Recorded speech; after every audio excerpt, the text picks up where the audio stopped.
Raila Odinga ametetea uamuzi wake wa kutia saini mkataba wa ushirikiano na Rais William Ruto siku ya Ijumaa wiki jana, akisema kuwa rais aliyewasiliana naye katika njia ya kutafuta mwafaka. Vilevile waziri mkuu huyo wa zamani alizungumza hayo kwenye ibada ya mazishi katika kaunti ya Kiambu hii leo, akikosoa utawala wa sasa kwa madai kuwatoza Wakenya ushuru wa juu zaidi, ikiwa ni pamoja na ushuru wa nyumba za bei nafuu. Mwanahabari wetu wa masuala ya siasa Mike Kagongo ana uketo wa taarifa hii. Wiki moja baada ya Rais William Ruto na hasimu wake wa zamani wa kisiasa Raila Odinga kutia saini mkataba wa kanuni za utekelezaji wa mpango wa maendeleo wa serikali ya Kenya Kwanza, waziri mkuu huyo wa zamani sasa ameanza kuikosoa serikali.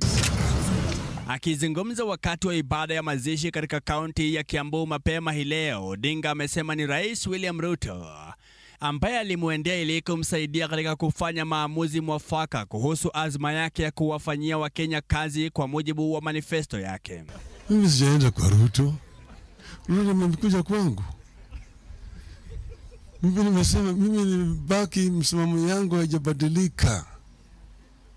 Kitu muhimu zaidi mpaka sasa mimi nakuwa napigania haki ya Wakenya yote. Raila ambaye anakabiliwa na shutuma si haba kutoka kwa Wakenya kuhusu mpango huo uliosababisha baadhi ya wafuasi wake mjini Kisii kumzonga na kumzomea siku ya Jumapili, amesema hangeweza kuketi na kutizama Wakenya wakihangaika. Odinga hata hivyo ameiambia serikali kurekebisha mamlaka ya afya ya jamii SHA, akiangazia jinsi ushuru wa mpango wa nyumba za bei nafuu ulivyo juu kwa Wakenya. Lakini kutoka hapa mpaka pale hatutaki wananchi wetu wazidi kuumia.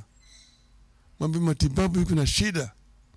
Hii mambo ya SHA haifanyi kazi mpaka irekebishwe. Wakati wa mkutano huo, kiongozi wa chama cha ODM pia alipuzilia mbali madai ya kiongozi wa chama cha Wiper Kalonzo Musyoka kwamba aliwasaliti Wakenya alipotia sahihi mkataba wa makubaliano na Ruto.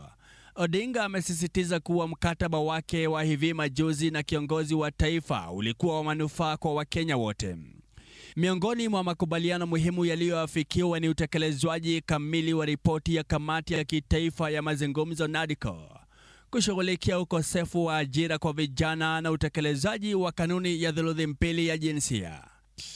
Mike Kagongo, TV47, Nairobi.